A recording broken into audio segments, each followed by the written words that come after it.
오늘 말씀은요 19장에서 24장 말씀을 창세기 19장에서 24장 말씀을 가지고 함께 나누도록 하겠습니다. 네, 우리가 저번 시간까지 아브라함 한 사람을 택하여서 한 민족을 일으키고 그 민족을 통하여서 온 세계를 구원하려는 하나님의 그 계획을 하나님께서 아브라함을 통해서 이루어 가시는 그 장면들을 우리가 13장에서 18장까지 우리가 살펴보았습니다. 그 중에서 우리 전에 13장에 보면 아브라함과 롯이 갈등이 있어서 롯이 아브라함에게서 떨어져 나와서 소돔 땅을 선택하는 그것이 13장에 나오는데요. 롯의 눈에 보기에는 그 땅이 에덴 동산 같았다라고 이렇게 말을 하죠. 그런데 과연 그것이 옳은 선택이었는지 오늘 19장, 이 19장의 본문을 통해서 우리가 확인할 수가 있습니다. 들어가기 전에 우리 저번 시간 마지막 장이었던 18장에서 아브라함이 소돔 땅을 위해 중보기도하며 의인들을 악인들과 함께 멸망하지 않게 해달라고 기도하는 그 장면으로 마무리가 되었었는데요. 그것을 이제 연상하면서 쭉 이어서 우리가 생각하면 될 것 같습니다. 창세기 19장, 자 여기서는 이 천사들, 그러니까 아브라함을 만났던 세 명의 천사들이 이제 롯이 있는 소돔 땅으로 들어가는 그런 장면입니다. 우리 창세기 19장 1절 같이 읽어보겠습니다. 시작. 저녁 때에 그 두 천사가 소돔에 이르니 마침 롯이 소돔 성문에 앉아 있다가 그들을 보고 일어나 영접하고 땅에 엎드려 절하매. 여기 두 천사가 나오죠. 그런데 원래 아브라함을 만났던 천사들은 세 명의 천사였는데 여기 두 천사만 지금 롯의 땅, 롯이 살고 있는 소돔에 들어왔습니다. 나머지 한 명은 고모라 성의 부르짖음을 조사하라고 보내졌다라고 이렇게 말하기도 합니다. 자, 롯이 소돔 성문에 앉아 있었다라고 하는 것은 이 성문은요 그 당시에 동네 유지들이 모여서 회의를 하는 곳으로서 롯이 소돔 땅에서 굉장히 세상적으로 성공했다라는 것들을 보여주는 그런 장면입니다. 그랬기 때문에 여러분 창세기 14장에서 보면 이 전쟁이 있었잖아요. 그래서 소돔과 롯이 포로가 되어서 끌려갔을 때 아브라함의 도움으로 겨우 살아난 그런 사건이 있었죠. 그 사건 뒤에도 또다시 롯은 이런 세상 성공에 대한 집착을 버리지 못하고 다시금 이 소돔 땅에 정착을 하는 모습을 우리가 볼 수 있습니다. 우리가 그것을 생각하면서 한번 쭉 읽어 나가겠습니다. 2절과 3절 같이 읽겠습니다. 시작. 이르되 내 주여 돌이켜 종의 집으로 들어와 발을 씻고 주무시고 일찍이 일어나 갈 길을 가소서. 이들이 이르되 아니라 우리가 거리에서 밤을 새우리라. 롯이 간청하매 그 제사에 돌이켜 그 집으로 들어오는지라. 롯이 그들을 위하여 식탁을 베풀고 무교병을 구우니 그들이 먹으니라. 자, 롯이 두 천사를 극진하게 대접하는 이 모습은 18장에서 아브라함이 천사들을 대접하는 모습과 매우 유사합니다. 그러나 이 이후에 펼쳐지는 이야기 속에서 이 롯이 아브라함과 다르다는 것을 우리가 볼 수가 있는데요. 롯이 소돔의 가치관에 물들어 있다라는 것들을 우리가 확인하면서 읽어 내려가 보겠습니다. 4절에서 11절, 롯의 집에서 일어났던 에피소드 사건을 다루고 있는데 이 사건은 하나님의 심판이 소돔에 대한 하나님의 심판이 매우 합당하다. 소돔은 심판을 받을 만큼 심히 부패한 땅이다라는 것을 보여주는 그런 단락입니다. 4절부터 7절까지 한번 읽어보겠습니다. 시작. 그들이 눕기 전에 그 성사람 곧 소돔 백성들이 노소를 막론하고 원근에서 모여 그 집을 에워싸고 롯을 부르고 그에게 이르되 오늘 밤에 내게 온 사람들이 어디 있느냐 이끌어내라 우리가 그들을 상관하리라. 롯이 문 밖에 무리에게로 나가서 뒤로 문을 닫고 이르되 청하노니 내 형제들아 이런 악을 행하지 말라. 네. 여기 지금 소돔 사람들의 모습이 보여지는데 4절에 보면 소돔 백성들이라고 되어 있죠. 근데 여기는 이 남성 복수예요. 그러니까 전부 남자들입니다. 전부 남자들이 몰려온 거예요. 쉽게 말하면 남성 동성애 자들이 지금 이렇게 몰려온 것입니다. 자, 그래서 5절에 보면 우리가 그를 상관하리라. 이 집단적으로 어떤 부도덕한 성적인 그런 행위들을 하겠다라고 지금 소돔 이렇게 롯의 집에 모여 있는 그런 장면입니다. 자, 여기까지는 롯이 좋았습니다. 롯이 문 밖에 서서 무리에게 나가서 문을 뒤로 닫고 형제들아 이런 악을 행하지 말라. 손님 지금 자기 집에 들어온 이 천사들을 보호하기 위해서 롯이 이렇게 천사들 곧 손님들을 보호하고 있는 모습은 여기까지는 참 좋았는데, 그런데 그 다음에 롯이 제안한 이 대안이 문제가 되는 것입니다. 우리 7절부터 8절 7절 8절 읽어보겠습니다. 시작. 이르되 청하노니 내 형제들아 이런 악을 행하지 말라. 내게 8절 시작. 내게 남자를 가까이 하지 아니한 두 딸이 있노라. 청하건대 내가 그들을 너희에게로 이끌어내리니 너희 눈에 좋을 대로 그들에게 행하고 이 사람들은 내 집에 들어왔은즉 이 사람들에게는 아무 일도 저지르지 말라. 예, 롯의 가치관이 지금 자기 딸들을 지금 그 복도들한테 내어주려고 하고 있는 그 장면이죠. 롯의 가치관이 소돔의 가치관에 물들어 있다. 아무리 상황을 고려한다 하더라도 딸들을 그 불량배들에게 내어주는 것은 있을 수 없는 제한이기 때문에 이 롯이 벌써 세상에 물들어 있다라는 것을 우리가 짐작하여 볼 수가 있습니다. 자, 9절에서 11절 같이 읽겠습니다. 시작. 그들이 이르되 너는 물러나라. 또 이르되 이자가 들어와서 거류하면서 우리의 법관이 되려 하는도다. 이제 우리가 그들보다 너를 더 헤아리라 하고 롯을 밀치며 가까이 가서 그 문을 부수려고 하는지라. 그 사람들이 손을 내밀어 롯을 집으로 이끌어들이고 문을 닫고 문 밖에 무리를 대소로 막론하고 그 눈을 어둡게 하니 그들이 문을 찾느라고 헤매었더라. 자, 지금 보면 11절에 보면요, 하나님의 심판을 받아서 눈이 멀었어요. 그렇죠? 근데 아직도 자신의 정욕을 위하여 계속 문으로 들어가려고 문을 찾고 있는 모습을 보여주죠. 그러니까 소돔 사람들이 얼마만큼 부패했는가, 얼마만큼 자신의 그 부패를 드러내고 있는지 그것을 지금 확실하게 보여주고 있는 이 단락이라고 아까 설명을 했습니다.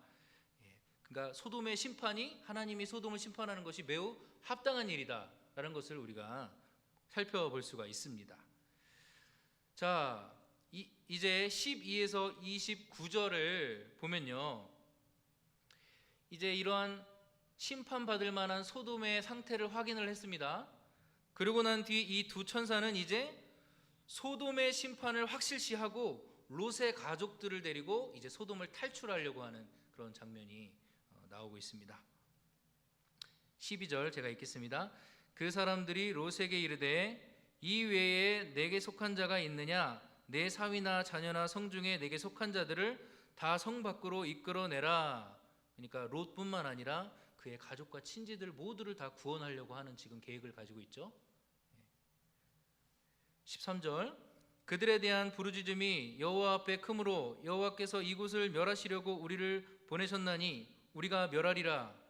롯이 나가서 그 딸들과 결혼할 사위들에게 말하여 이르기를 여호와께서 이 성을 멸하실 터이니 너희는 일어나 이곳에서 떠나라 하되 그의 사위들은 농담으로 여겼더라.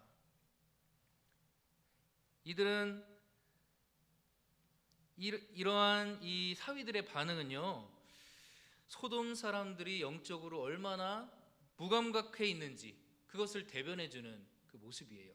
심판이 임한다는 것들에 대해서 알려줬는데도 불구하고 깨닫지 못하고 농담으로 여겼다. 그러한 소돔의 상태를 대변해주고 있습니다. 15절, 동틀 때 천사가 롯을 재촉하여 이르되 일어나 여기 있는 내 아내와 두 딸을 끌어내라. 이 성의 죄악 중에 함께 멸망할까 하노라.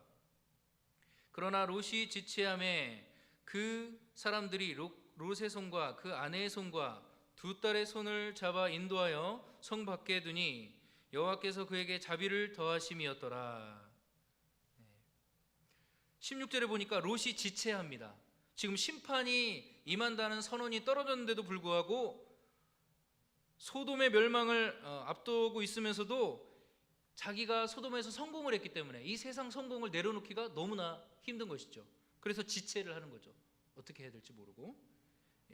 소돔을 두고 떠나는 것을 망설이자 천사가 롯과 이 가족들을 손을 잡아서 이끌어서 소돔을 탈출하기 시작합니다.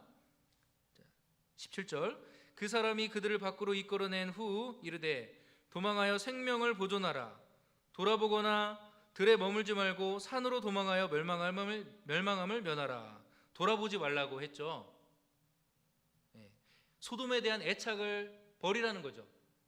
돌아보지 말라는 거예요. 18절, 롯이 그들에게 이르되 내 주여 그리 마옵소서. 19절 같이 읽어보겠습니다. 시작. 주의 종이 주께 은혜를 입었고 주께서 큰 인자를 내게 베푸사 내 생명을 내가 도망하여 산까지 갈 수 없나이다. 두렵건대 재앙을 만나 죽을까 하나이다.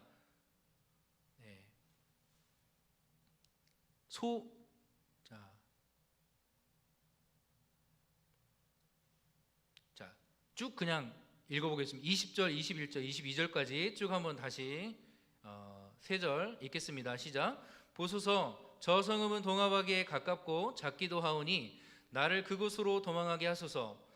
이는 작은 성읍이 아니니까 내 생명이 보존되리이다.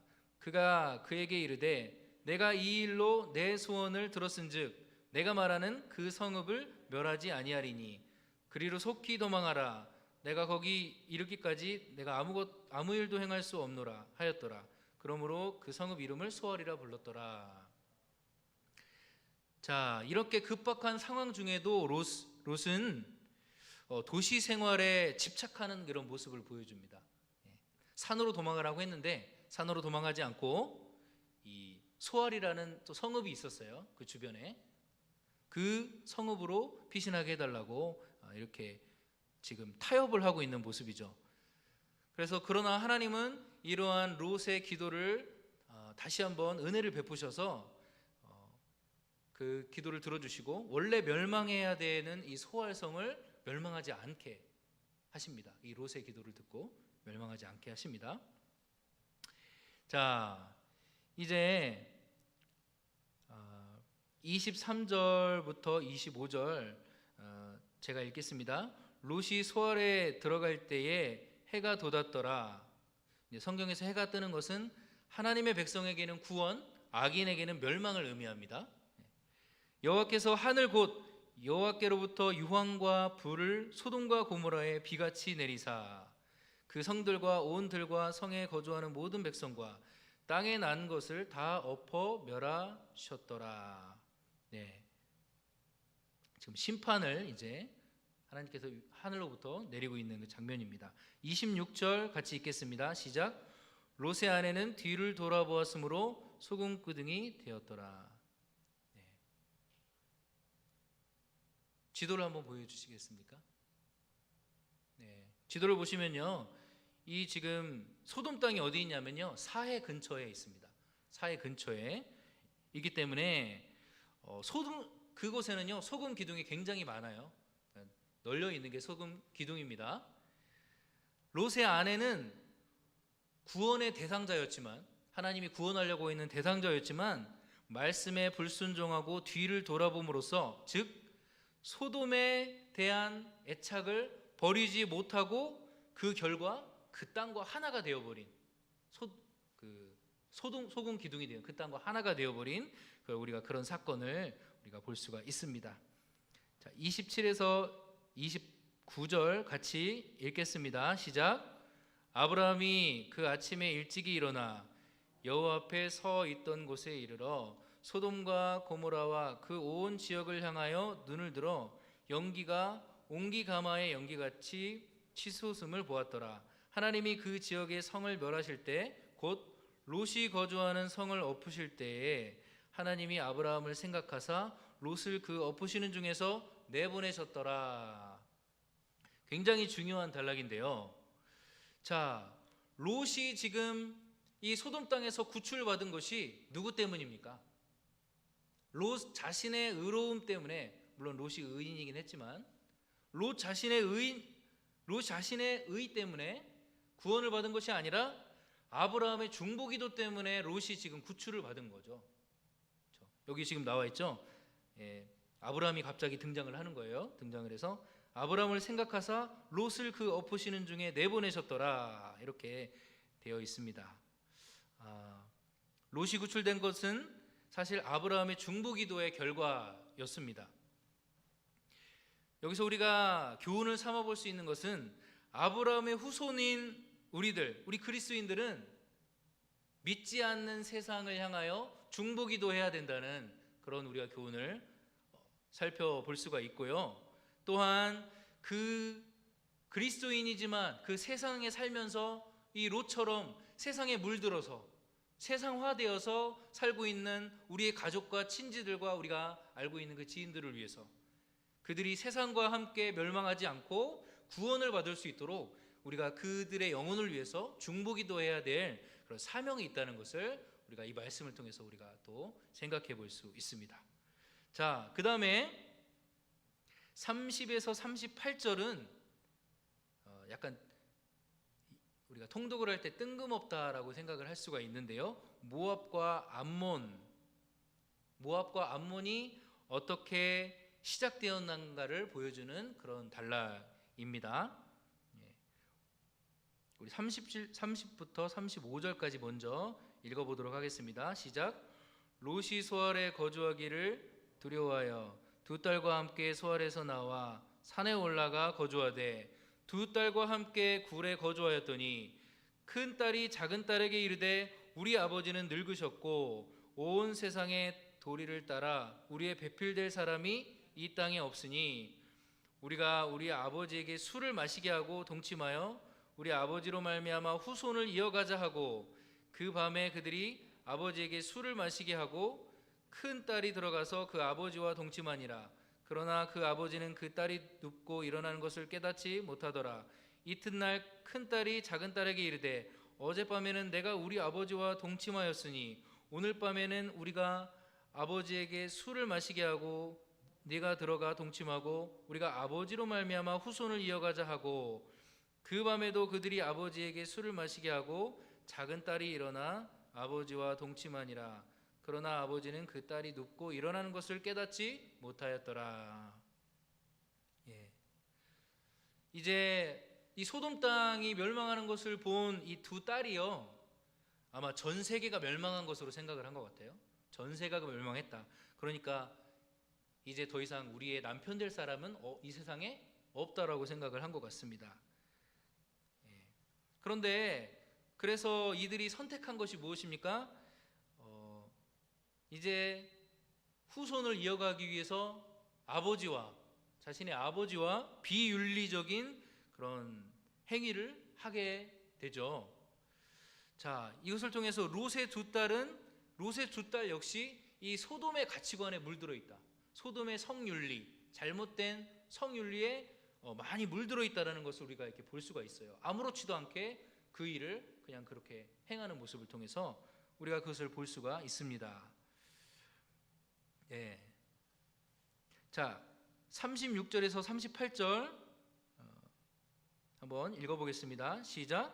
롯의 두 딸이 아버지로 말미암아 임신하고 큰 딸은 아들을 낳아 이름을 모압이라 하였으니 오늘날 모압의 조상이요 작은 딸도 아들을 낳아 이름을 베남미라 하였으니 오늘날 암몬 자손의 조상이었더라.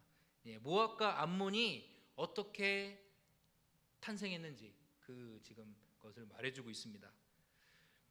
예, 신명기 23장에 보면요, 모압과 암몬은 여호와의 총회에 들어오지 못하리라, 이렇게 되어 있습니다.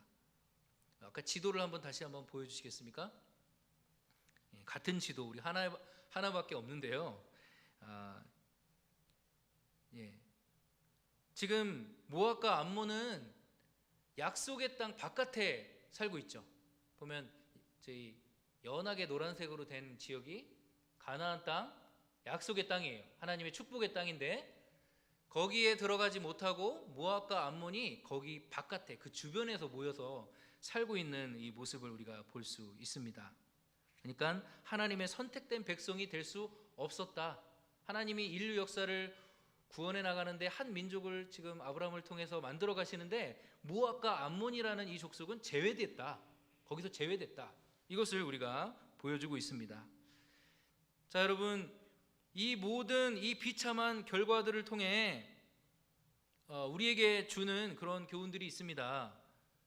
이 세상에 물들어가는 기독교인들에게 이렇게 우리의 메시지를 던지고 있는 것 같습니다. 소돔과 같은 이 세상에 집착할 것이 아니라 가나안 땅, 약속의 땅, 천국에 대한 소망을 가지고 살아야 된다. 세상에 대한 집착, 세상에 대한 이 소돔 땅에 대한 이 집착 때문에 결국 이들의 운명이 가나안 땅에 들어가지 못하는, 가나안 땅의 축복에서 비껴가는 그런 비참한 그런 신세가 되었다는 거죠. 우리가 세상에 대한 집착을 버리고 하나님 나라에 대한 소망을 가지고 그 천국을 향해서 믿음으로 걸어가는 우리가 되어야 될 줄로 믿습니다. 예, 이제 20장 한번 우리가 살펴보도록 하겠습니다. 20장은요, 무슨 이유에서인지 모르지만 이 아브라함이 약속의 땅을 또 다시 떠납니다. 과거에는 한번 이제 떠난 적이 있었는데 그때는 기근이 들어서 애굽 땅으로 이렇게 한번 내려간 적이 있었죠. 그런데 무슨 이유인지 모르지만 또 다시 약속의 땅을 떠나서 블레셋 땅으로 가는 모습이 20장에 그려지고 있습니다. 자, 아브라함은 갑부였고 정말 유명한 그 지방에서 유명한 사람이었지만 지금 이 아브라함이 이제 옮겨간 이 그랄 땅은 아브라함이 누군지 모르는 땅이에요. 그러니까 아브라함이 누군지 모르기 때문에 아브라함의 생명이 위태로울 수 있는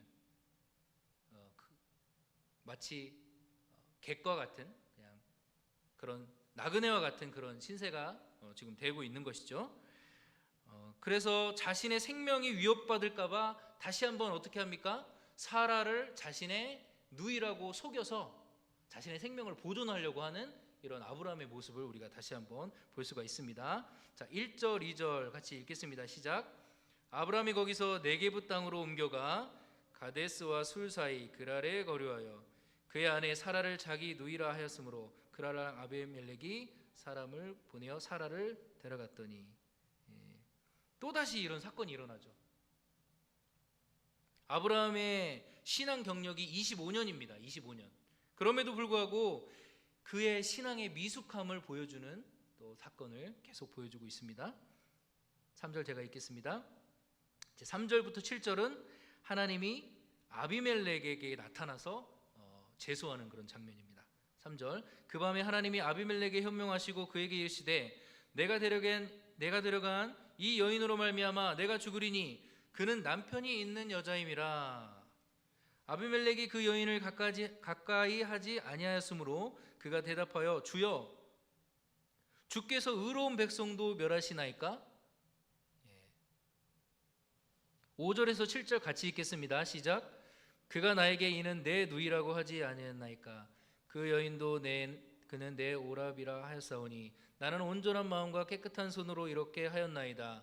하나님이 꿈에 또 그에게 이르시되 내가 온전한 마음으로 이렇게 한 줄을 나도 알았으므로 너를 막아 내가 범죄하지 아니하게 하였나니 여인에게 가까이 하지 못하게 함이 이 때문이니라. 이제 이 사람이 아내를 돌려보내라. 그는 선지자라. 그가 너를 위하여 기도하니 내가 살려니와 내가 돌려보내지 아니하면 너와 내게 속한 자가 다 반드시 죽을 줄 알지니라. 굉장히 강력하게 말씀을 하시죠. 아비멜렉은 자신의 억울함을 호소합니다. 저는 아브라함이 누이라고 해서 사라를 데려왔을 뿐입니다. 저는 잘못이 없습니다. 하나님께 그렇게 억울함을 호소하는데요, 하나님도 그것을 인정하십니다. 너는 죄가 없다. 너는 결백하다. 하지만 굉장히 강력하게 요구하십니다. 돌려보내지 않으면 네가 죽을 것이다.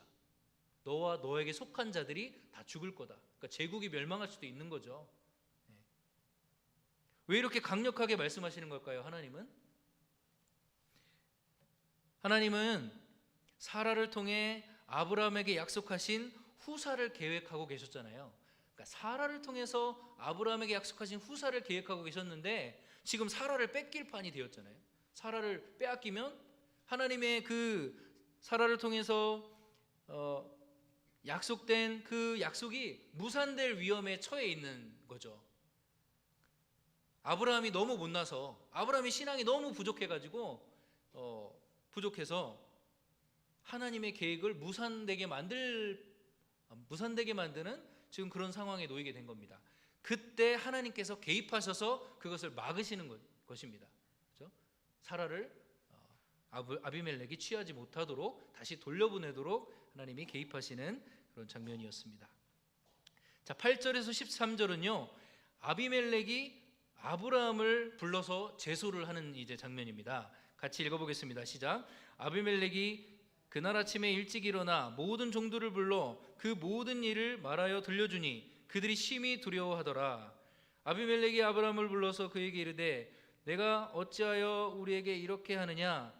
내가 무슨 죄를 내게 범하였기에 내가 와서 내 나라가 큰 죄에 빠질 뻔하게 하였느냐? 내가 합당하지 아니한 일을 내게 행하였도다 하고, 아비멜렉이 또 아브라함에게 이르되 내가 무슨 뜻으로 이렇게 하였느냐? 아브라함이 이르되 이곳에서는 하나님을 두려움이 없으니 내 아내로 말미암아 사람들이 나를 죽일까 생각하였으며 또 그는 정말로 나의 이복 누이로서 내 아내가 되었음이니라. 하나님이 나를 내 아버지의 집을 떠나 두루 다니게 하실 때에 내가 아내에게 말하기를 이후로 우리가 가는 곳마다 그대는 나를 그대의 오라비라 하라. 이것이 그대가 내게 베풀 은혜라 하였노라. 아비멜렉이 아브라함을 불러서 막 혼을 내죠. 근데 아브라함이 또 변명을 하고 있는 그런 모습을 우리가 볼 수 있습니다. 그런데 자, 13절에 보면요, 지금 이렇게 돼 있습니다. 우리가 가는 곳마다 그대는 나를 우리의 오라비라 하라. 그러니까 이 지금 사라를 자기 누이라고 속인 것이 지금 두 번만 있었던 게 아니에요. 가는 데마다 아브라함이 자신의 생존을 위해서, 자기가 살기 위해서 어떻게 했습니까? 아브라함을 살아보고 이제 나를 위해서 할 수 있는 것은 당신이 내 누이라고 말하는 것뿐이야. 그러니까 어딜 가든지 그렇게 말해야 돼라고 이렇게 한 거죠. 아브라함의 일상화된 처세술이었다는 거예요. 이게 이러한 처세술은 그가 하나님보다 세상을 더 두려워한다는 것을 보여주는 것입니다. 아브라함은 믿음의 조상인데 지금 하나님을 두려워하지 않고 하나님을 믿지 않고 지금 세상 왕을 더 두려워하는 모습을 보여주고 있죠. 나를 죽이면 어떡하나, 내 생명이 위협받을까 봐 지금 불신앙적인 행동을 하고 있습니다. 자, 이 단락에서는요, 지금 아비멜렉은 하나님을 두려워합니다. 그렇죠?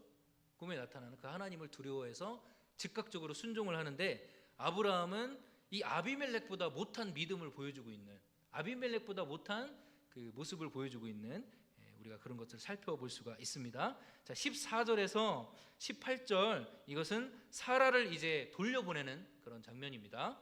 같이 읽어보겠습니다. 시작.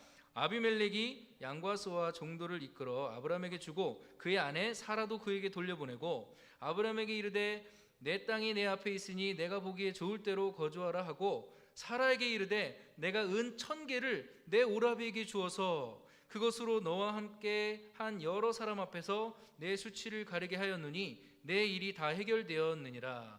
아브라함이 하나님께 기도하며 하나님이 아비멜렉과 그의 아내와 여종을 치료하사 출산하게 하셨으니 여호와께서 이왕에 아브라함의 아내 사라의 일로 아비멜렉의 집의 모든 태를 닫으셨음이더라. 예. 사라를 돌려보내는 이제 장면인데요. 당시는 억울한 일을 당한 사람이 오해가 다 풀렸다는 의미로 상대방에게 선물을 주는 그런 풍습이 있었습니다. 지금 아비멜렉은 사실 억울하죠. 아비멜렉이 잘못이 아니니까. 근데 아비멜렉이 사라에게 은 1,000개와 1,000개를 주면서 이제 오해가 다 풀렸다, 나는 잘못이 없다라는 것들을 이렇게 확증하고 있습니다. 우리가 지금 이제 20장을 읽었는데요. 자, 이렇게 아브라함의 미성숙한 모습에도 불구하고 하나님은 여전히 아브라함의 기도를 통해서 그 아비멜렉의 집에 모든 태를 다시 여시죠. 축복의 통로로 사용하고 계십니다. 여전히 복을 전달하는 축복의 통로로 아브라함을 사용하고 계신다는 사실입니다. 우리가 여기서 한번 생각해 볼 수 있는 교훈은 무엇이냐면, 인간의 끈질긴 이 불신앙과 미성숙에도 불구하고 아브라함이 참으로 불신앙과 미성숙한 이 모습을 보여주고 있음에도 불구하고 하나님이 베풀어 주시는 끈질긴 열심과 신실하심을 엿볼 수 있다는 것입니다. 아브라함이 아무리 못난 짓을 해서 자손에 대한 약속이 무산될 위기가 처해졌을 때 하나님은 신실하게 그 약속을 이루어 가시는 그 하나님을 우리가 발견할 수 있다는 것이죠.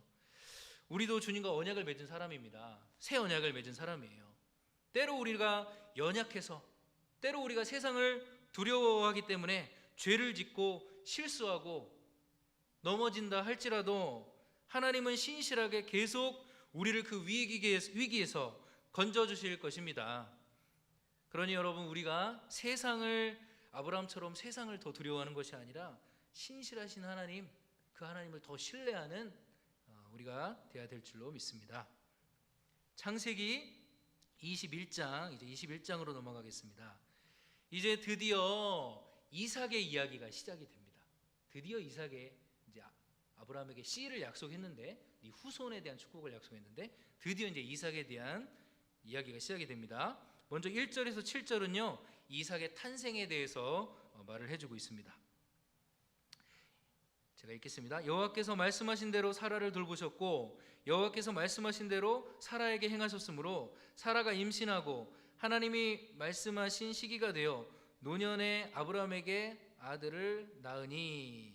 여기 1, 2절에만 보시면요 말씀하신 대로가 3번이나 나옵니다. 그렇죠? 1, 2절에 말씀하신 대로가 3번이나, 말씀하신 대로가 3번이나 강조되면서 약속하신 그대로 행하시는 하나님의 그 신실함과 능력을 강조하고 있습니다. 그러니까 이삭의 탄생은 전적으로 하나님의 능력으로 된 거다. 이삭의 탄생은 인간의 행위와 노력이 아니라 하나님의 말씀과 그 말씀의 능력으로 된 것이다 라는 것을 강조해주고 있습니다. 자, 3절, 아브라함이 그에게 태어난 아들 곧 사라가 자기에게 낳은 아들을 이름하여 이삭이라 하고. 자, 이삭은 잉태가 불가능한 상황에서 이렇게 임신을 했습니다. 그런 면에서 우리가 예수님의 성령 잉태와 형령 잉태의 예표가 될 수 있다는 거예요. 둘 다 불가능한 상황이었잖아요. 예수님도 동정녀에게서 나오셨고 이삭도 임신이 불가능한 두 부부에게서 태어났습니다. 그런 면에서 예수님의 성령 잉태를 예표하는, 그러니까 이삭은 예수님을 예표하는 그 예표다라는 것들을 우리가 염두에 두고 쭉 읽어 나갔으면 좋겠습니다. 4절에서 7절 같이 읽어보겠습니다. 시작. 그 아들 이삭이 난 지 8일 만에 그가 하나님이 명령하신 대로 할례를 행하였더라. 아브라함이 그의 아들 이삭이 그에게 태어날 때에 100세라. 사라가 이르되 하나님이 나를 웃게 하시니 듣는 자가 다 나와 함께 웃으리로다. 또 이르시되 사라가 자식들을 젖먹이겠다고 누가 아브라함에게 말하였으면은 아브라함의 노경에 내가 아들을 낳았도다 하니라. 여기 보면은 노년에 2절에 노년에 7절에 노경에 그다음에 5절에 백세에 이런 말들이 계속 나오는데요. 이것 또한 이 사건이 초자연적인 사건이다라는 걸 보여주는 사건입니다. 완전히 노쇠했는데 완전 백세가 되었는데 그런데 아들을 낳았다. 이삭은 하나님의 선물이었다. 이거를 보여주고 있는 장면입니다. 자, 8절에서 13절 이제 이스마엘이 이제 이삭을 희롱하는 그 장면입니다. 8절에서 13절 같이 한번 읽어보겠습니다. 시작. 아이가 자라매 젖을 떼고 이삭이 젖을 떼는 날에 아브라함이 큰 잔치를 베풀었더라. 사라가 본즉 아브라함의 아들 애굽 여인 하갈의 아들이 이삭을 놀리는지라. 그가 아브라함에게 이르되 이 여종과 그 아들을 내쫓으라. 그 종의 아들을 내 아들 이삭과 함께 기업을 얻지 못하리라 하므로 아브라함이 그의 아들로 말미암아 그 일이 매우 근심이 되었더니 하나님이 아브라함에게 이르시되 내 아이나 내 여종으로 말미암아 근심하지 말고 사라가 내게 이른 말을 다 들으라. 이삭에게서 나는 자라야 내 씨라 부를 것임이라. 네. 네. 아주 유명한 이 단락인데요. 자, 우리가 보면 갈라디아서 4장 30절에 보면 네. 여종의 아들과 또 여종의 아들과 그 자유하는 여자의 아들 이렇게 둘 비교하면서 믿음으로 구원받는 사람과 율법적인 공로나 노력으로 구원을 얻으려고 하는 그 사람들 간의 충돌이 갈라디아 교회 안에 있었던 것을 우리가 살펴볼 수 있었습니다.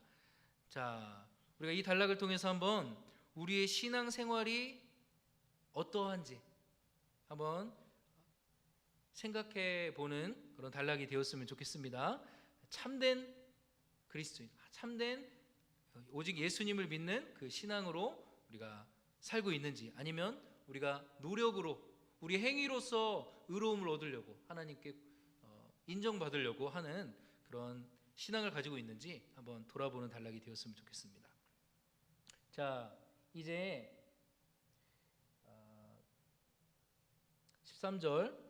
13절 제가 읽겠습니다. 그러나 여종의 아들도 내 씨니 내가 그로 한 민족을 이루게 하리라 하신지라. 네. 한 민족을 이루게 했다고 하갈에게 약속을 합니다. 자, 14에서 21절 이제 이스마엘과 하갈이 쫓겨나는 장면인데요. 쫓겨나는 장면입니다. 14에서 21절 같이 한번 읽어보겠습니다. 시작. 아브라함이 아침에 일찍 일어나 떡과 물 한 가죽 부대를 가져다가 하갈의 어깨에 메어주고 그 아이기를 데리고 가게 하니 하갈이 나가서 브엘세바 광야에서 방황하더니 가죽 부대에 물이 떨어진지라. 그 자식을 관목더물 아래에 두고 이르되 이 아이가 죽는 것을 참아보지 못하겠다 하고 화살 한바탕 거리 떨어져 마주 앉아 바라보며 소리내어 우니 하나님이 그 어린 아이의 소리를 들으셨으므로 하나님의 사자가 하늘로부터 하갈을 불러 이르시되 하갈아 무슨 일이냐 두려워하지 말라 하나님이 저기 있는 아이의 소리를 들으셨나니 일어나 아이를 일으켜 내 손으로 붙들라 그가 큰 민족을 이루게 하리라 하시니라. 하나님이 하갈의 눈을 밝히셨으므로 샘물을 보고 가서 가죽 부대에 물을 채워다가 그 아이에게 마시게 하였더라. 하나님이 그 아이와 함께 계심에 그가 장성하여 광야에서 거주하며 활 쏘는 자가 되었더니 그가 바란 광야에 거주할 때에 그의 어머니가 그를 위하여 애굽 땅에서 아내를 얻어 주었더라. 자, 이 단락은 이제 이스마엘과 하갈이 쫓겨나는 장면이죠. 쫓겨나는 장면인데요. 뜨거운 땡볕 아래서 죽을 수밖에 없는 상황에서 관목 아래에다가 자기 아들을 이렇게 놔뒀습니다. 이제 절망적인 순간입니다. 그런데 하나님은요 선택받지 않았다고 해서 관심을 기울이지 않는 것이 아닙니다. 그렇죠? 16장에서 창세기 16장에서 하갈에게 하셨던 내 씨로 큰 민족을 이루게 하리라, 그 약속을 이제 성취해 가시려고 하고 있습니다.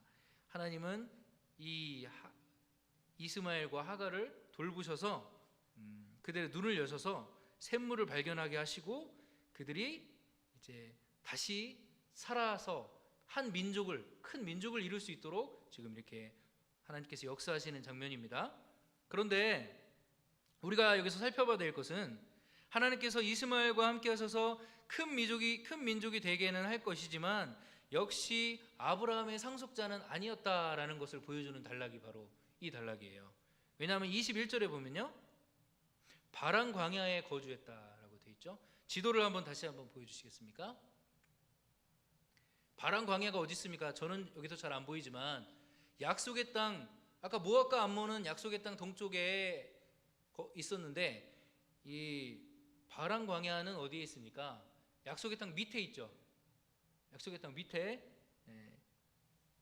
남쪽에, 약속의 땅 남쪽에 터전을 잡고 이렇게 살았습니다.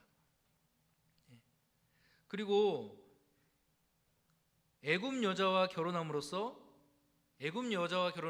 아버지 아브라함의 계보로부터 더 멀어지게 되죠. 애굽 여자 결혼함으로써. 자, 이것을 통해서 역시 이스마엘은 아브라함의 씨는 아니었다. 아브라함이 주시고자 하는 그런 축복의 씨앗은 아니었다. 언약의 테두리 밖에 있다라는 것들을 보여주는 이 단락이었습니다. 자, 이제 22에서 34절 이제 새로운 내용이 소개됩니다. 22에서 34절, 아브라함과 아비멜렉이 동맹을 체결하는 그 장면이 나옵니다. 22절 읽겠습니다. 그때 아비멜렉과 그 군대장관 비골이 아브라함에게 말하여 이르되 내가 무슨 일을 하든지 하나님이 너와 함께 하시도다. 지금 굉장히 아브라함을 존귀하게 보고 있죠. 아브라함을 지금 굉장히 높게 보고 있습니다. 그런즉 너는 나와 내 아들과 내 손자에게 거짓되이 행하지 아니하기를 이제 여기서 하나님을 가리켜 내게 맹세하라. 내가 내게 후대한 대로 너도 나와 내게 머무는 이 땅에 행할 것이니라. 아브라함이 이르되 내게 맹세하리라 하고 25절 26절 같이 읽겠습니다. 아비멜렉의 종들이 아브라함의 우물을 빼앗은 일에 관하여 아브라함이 아비멜렉을 책망하며 아비멜렉이 이르되 누가 그리하였는지 내가 알지 못하노라. 너도 내게 알리지 아니하였고 나도 듣지 못하였더니 오늘에야 들었노라. 자, 아브라함은 이 땅에서 지금 객입니다. 약자예요. 생명의 위협을 받을 수 있는 그런 약자에 불과합니다. 그런데 지금 하나님께서 역사하셔서 그 상황이 역전되는 모습을 보여주고 있어요. 오히려 하나님께서 이 아브라함과 함께하는 모습을 보고 아비멜렉이 찾아오는 거죠. 아비멜렉이 찾아와서 우리가 같이 동맹을 맺자. 너도 내가 너에게 한 것처럼 너도 너와 너의 후손도 우리에게 선을 행하라, 후대하라 라는 이런 동맹을 맺습니다. 이 부엘사바 지역은 반사막 지역인데요, 우물을 놓고 소유권 분쟁이 굉장히 많았던 지역입니다. 그러니까 생존과도 연결이 되는 이 우물을 하나님께서 다시 되찾게 하시죠. 아브라함에게 다시 되찾게 하시는 우리가 볼 수가 있습니다. 27절, 아브라함이 양과 소를 가져다가 아비멜렉에 주고 두 사람이 서로 언약을 세우니라. 아브라함 입장에서는 지금 이런 위험천만한 땅에서 보호받을 수 있는 좋은 장치를 마련한 것이죠. 하나님이 아비멜렉을 통해서 아브라함을 안전하게 거하도록 섭리하고 계신 이 모습입니다. 계속 읽겠습니다. 아브라함이 7 암양 새끼를 따로 놓으니 아비멜렉이 아브라함에게 이르되 이 7 암양 새끼를 따로 놓으면 어찌미냐. 아브라함이 이르되 너는 내 손으로 이 암양 새끼 7을 받아 내가 이 우물판 증거를 삼으라 하고. 그러니까 확실히 이 우물이 자기의 것이다, 아브라함이 판 것이다 라는 것들을 소유권을 확실히 하고 그 조건 하에 동맹을 체결을 하고 있습니다. 자, 31절에서 34절 같이 한번 읽겠습니다. 시작. 두 사람이 거기서 서로 맹세했으므로 그곳을 브엘세바라 이름하였. 그들이 브엘세바에서 언약을 세우매 아비멜렉과 그 군대 장관 비고를 떠나 블레셋 사람의 땅으로 들어갔고 브엘세바의 에셀람으로 신고 거기 영원하신 여호와의 이름을 불렀으며 그가 블레셋 사람의 땅에서 여러 날을 지냈더라. 예. 아브라함이 그렇게 아비멜렉과 동맹을 체결한 뒤에 지금 예배를 하고 있는 모습입니다. 우리가 이 장을 통해서 살펴볼 수 있는 것은요, 하나님이 아브라함과 함께 하셔서 형통하게 하신 데에는 목적이 있다는 것이에요. 그것은 우리가 받은 하나님의 복과 은혜를 통해 세상 사람들에게 하나님을 보여주는 것입니다. 하나님이 살아계시다는 것을 아브라함의 삶을 통해 보여줬던 것처럼 보이지 않는 하나님을 세상에 보여줘야 되는 사명을 바로 우리들이 가지고 있다는 것을 우리가 볼 수가 있습니다. 자, 창세기 22장 바로 넘어가도록 하겠습니다. 자, 이거 굉장히 유명한 내용인데요, 아브라함이 이삭을 번제로 드리는 시험 장면입니다. 같이 1절부터 우리 8절까지 읽어보겠습니다. 시작. 그 일 후에 하나님이 아브라함을 시험하려고 그를 부르시되 아브라함아 하시니 그가 이르되 내가 여기 있나이다. 여호와께서 이르시되 내 아들 내 사랑하는 독자 이삭을 데리고 모리아 땅으로 가서 내가 내게 일러준 한 산 거기서 그를 번제로 드리라. 아브라함이 아침에 일어나 나귀의 안장을 지우고 두 종과 그 아들 이삭을 데리고 번제에 쓸 나무를 쪼개어 가지고 떠나 하나님이 자기에게 일러주신 곳으로 가더니 제3일에 아브라함이 눈을 들어 그곳을 멀리 바라본지라. 이에 아브라함이 종들에게 이르되 너희는 나귀와 함께 여기서 기다리라. 내가 아이와 함께 거기 가서 예배하고 우리가 너에게로 돌아오리라 하고, 아브라함이 이에 번제의 나무를 가져다가 그 아들 이삭에게 지우고 자기를 불과 칼을 손에 들고 두 사람이 동행하더니 이삭이 그 아버지 아브라함에게 말하여 이르되 내 아버지여 하니 그가 이르되 내 아들아 내가 여기 있노라. 이삭이 이르되 불과 나무는 있거니와 번제할 어린 양은 어디 있나이까. 아브라함이 이르되 내 아들아 번제할 어린 양은 하나님이 자기를 위하여 친히 준비하시리라. 네.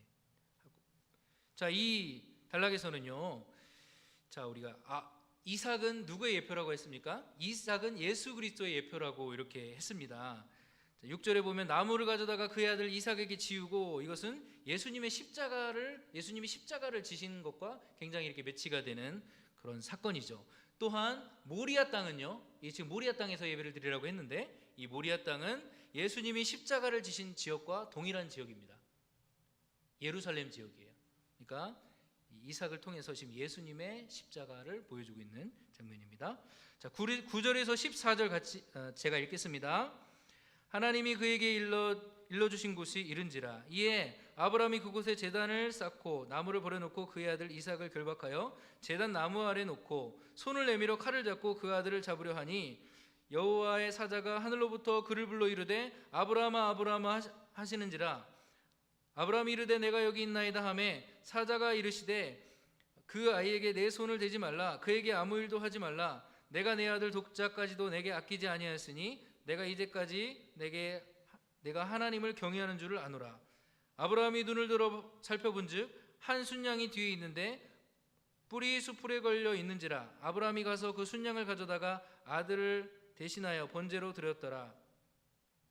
아브라함이 그 땅 이름을 여호와 이레라 하였으므로 오늘날까지 사람들이 이르기를 여호와의 산에서 준비되리라 하더라. 네. 이어서 15절부터 15절부터 24절까지 같이 한번 읽어보도록 하겠습니다. 시작. 여호와의 사자가 하늘에서부터 두 번째 아브라함을 불러 이르시되 여호와께서 이르시기를 내가 나를 가리켜 맹세하노니 내가 이같이 행하여 내 아들 독자까지도 아끼지 아니하였은즉 내가 내게 큰 복을 주고 내 씨가 크게 번성하며 하늘의 별과 같고 바다의 모래와 같게 하리니 내 씨가 그 대적의 성문을 차지하리라. 또 내 씨로 말미암아 천하 만민이 복을 받으리니 이는 내가 나의 말을 준행하였음이라 하셨다 하니라. 이에 아브라함이 그의 종들에게로 돌아가서 함께 떠나 브엘세바에 이르러 거기 거주하였더라. 이 일 후에 어떤 사람이 아브라함에게 알리어 이르기를 밀가가 당신의 형제 나홀에게 자녀를 낳았다 하였더라. 여기는 다음 단락입니다. 19절까지 읽었는데요. 자, 우리가 17절에 보면 내 씨가 그 대적의 성문을 얻으리라라는 이 말씀을 보면요, 이것은 아브라함의 후손이 이스라엘 가나안을 정복할 것이라는 이건 예언이기도 하면서 동시에 교회가 하나님 나라를 확장할 것이라는 그런 예언으로 우리가 받아들일 수 있습니다. 뒤에 또 나오니까요, 그때 살펴보도록 하겠습니다. 자, 이때 이 사건이 지나고 20절에서 24절에서 뜬금없이 아브라함의 친척 계보가 등장합니다. 같이 읽어보겠습니다. 시작. 이 일 후에 어떤 사람이 아브라함에게 알리어 이르기를 밀가가 당신의 형제 나홀에게 자녀를 낳았다 하였더라. 그의 맏아들은 우스요, 우스의 형제는 부스와 아람의 아버지 그무엘과 게셋과 하수와 빌다스와 이들랍과 부두엘이라. 이 8사람은 아브라함의 형제 나홀의 아내 밀가의 소생이며 부두엘은 리브가를 낳았고 나홀의 첩 루마라 하는 자도 데바와 가움과 다하스와 마아가를 낳았더라. 갑자기 왜 아브라함의 친척의 계보가 나오는 것일까 읽다가 궁금할 수 있는데요, 이 단락의 목적은 무엇이냐면 이삭을 통한 자손에 대한 약속을 이루기 위해서 누가 필요합니까? 그 배필 리브가가 필요하잖아요. 그렇죠? 그 자손의 축복을 이루기 위해서 리브가라는 인물을 소개하기 위해서 지금 이 단락을 이렇게 소개하고 있는 것입니다. 하나님은 아브라함이 하신 약속을 이루기 위해서 이미 전부터 리브가를 지금 계획하고 계셨던 것이죠. 23장 넘어가겠습니다. 자, 여기선 사라의 죽음과 사라를 막벨라 굴을 사서 거기에 사라를 안장하는 그런 내용이 담겨 있습니다. 자, 여기는 20절인데요. 한꺼번에 읽도록 하겠습니다. 시작. 사라가 127세를 살았으니 이것이 곧 사라의 누린 햇수라. 사라가 가나안 땅 헤브론 곧 기럇 아르바에서 죽음에 아브라함이 들어가서 슬퍼하며 애통하다가 그 시신 앞에서 일어나 나가서 헷 족속에게 말하여 이르되 나는 당신들 중에 나그네여 거류하는 자이니 당신들 중에 내가 매장할 소유지를 주어 내가 나의 죽은 자를 내 앞에서 내어다가 장사하게 하시오. 헷 족속이 아브라함에게 대답하여 이르되 내 주여 들으소서. 당신은 우리 가운데 있는 하나님이 세우신 지도자이니 우리 묘실 중에서 좋은 것을 택하여 당신의 죽은 자를 장사하소서. 우리 중에서 자기 묘실에 당신의 죽은 자 장사함을 금할 자가 없으리이다. 아브라함이 일어나 그 땅 주민 헷 족속을 향하여 몸을 굽히고 그들에게 말하여 이르되 나로 나의 죽은 자를 내 앞에서 내어다가 장사하게 하는 일이 당신의 뜻일진데 내 말을 듣고 나를 위하여 수알의 아들 에브론에게 구하여 그가 그 밭머리에 있는 그의 막벨라 굴을 내게 주도록 하되 충분한 대가를 받고 그 굴을 내게 주어 당신들 중에서 매장할 소유주가 되게 하시기를 원하노라. 에브론이 헷 족속 중에 앉아 있더니 그가 헷 족속 곧 성문에 들어온 모든 자가 듣는 데서 아브라함에게 대답하여 이르되 내 주여 그리 마시고 내 말을 들으소서. 내가 그 밭을 당신에게 드리고 그 속의 굴도 내가 당신에게 드리되 내가 내 동족 앞에서 당신에게 드리오니 당신의 죽은 자를 장사하소서. 아브라함이 이에 그 땅의 백성 앞에서 몸을 굽히고 그 땅의 백성이 듣는 데서 에브론에게 말하여 이르되 당신이 합당히 여기면 청하건대 내 말을 들으시오. 내가 그 밭 값을 당신에게 주리니 당신은 내게서 받으시오. 내가 나의 죽은 자를 거기서 장사하겠노라. 에브론이 아브라함에게 대답하여 이르되 내 주여 내 말을 들으소서. 땅값은 은 400세겔이나 이것이 당신과 나와 당신 사이에 무슨 문제가 되리이까. 당신의 죽은 자를 장사하소서. 아브라함이 에브론의 말을 따라 에브론이 헷 족속이 듣는 데서 말한 대로 상인에 통용하는 은 400세겔을 달아 에브론에게 주었더라. 마므레 앞 막벨라에 있는 에브론의 밭 곧 밭과 거기에 속한 굴과 그 밭과 그 주위에 둘린 모든 나무가 성문에 들어온 모든 헷 족속이 보는 데서 아브라함의 소유주로 확정된지라.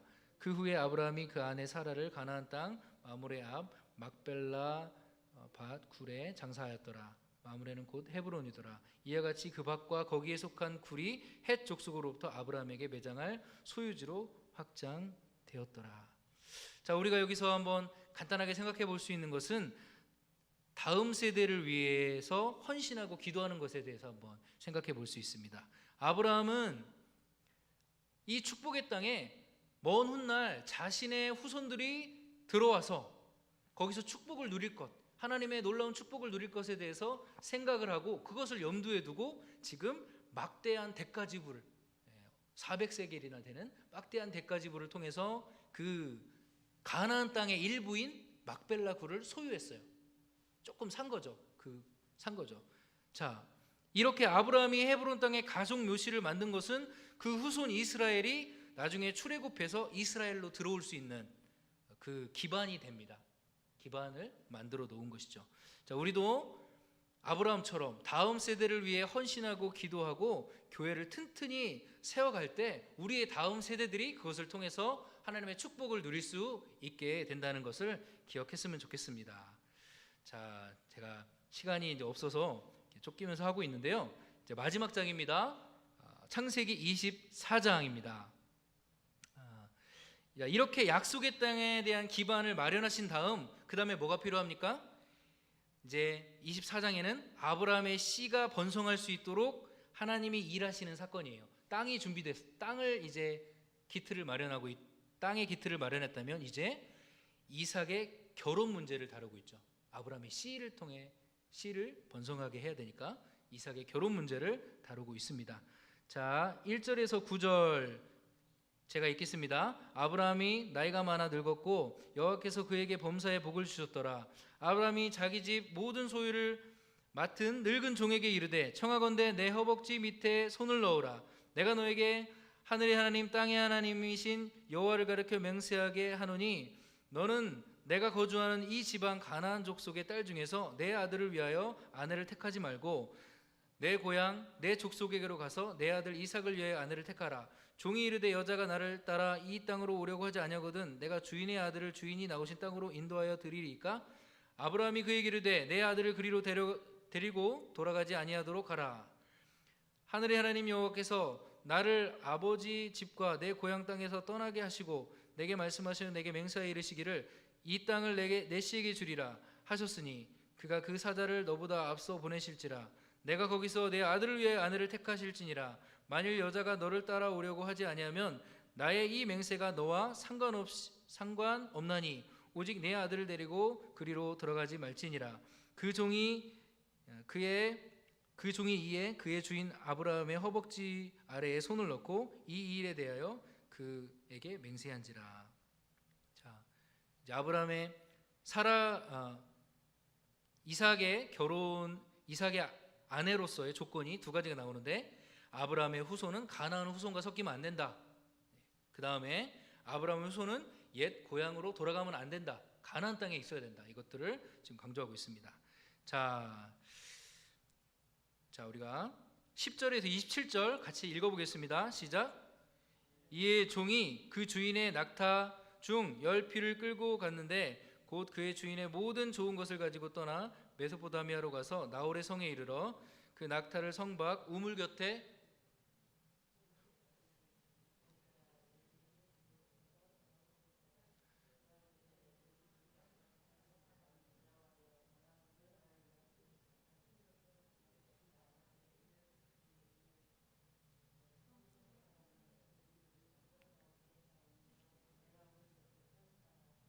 한 소녀가 이르기를 청하건대 너는 물동이를 기울여 나로 마시게 하라 하리니 그의 대답이 마시라 내가 당신의 낙타에게도 마시게 하리라 하면 그가 주께서 그의 종 이삭을 위하여 정하신 자라 이로 말미암아 주께서 내 주인에게 은혜를 베푸심을 내가 알겠나이다.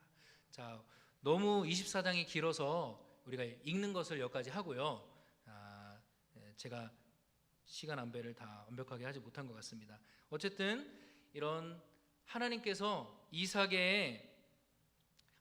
큰 민족을 이루게 하시다라는 그 하나님의 약속을 아브라함에게 하신 뒤에 이제 이삭을 위해 리브가라는 아내를 예비하심으로써 그 언약을 신실하게 이행하시는 그 장면이 24장에 이렇게 등장하고 있습니다. 그래서 자, 우리가 24장을 통해서 한번 교훈을 얻을 수 있는 것은 이 교회가 문제들을 마주할 때마다 하나님의 보살핌과 섭리하심이 있다는 거예요. 이 종을 통해서, 종의 기도를 통해서 리브가를 미리 예비하셔서 만나게 하셔서 취한 것처럼 우리가 무슨 문제를 만날 때마다, 우리가 어려운 문제를 만날 때마다 하나님의 섭리와 보살핌이 있다는 것을 믿고 우리가 이 종처럼 기도하면서 그 섭리가 이루어지도록 기도하면서 나가야 된다, 이런 사실을 우리가 한번 살펴볼 수 있습니다. 네, 오늘 이렇게 19장에서 24장까지 같이 한번 살펴보았는데요. 자, 우리 다음 주도 한번 기대하면서 마무리하도록 하겠습니다. 자, 제가 기도하겠습니다. 하나님 감사합니다.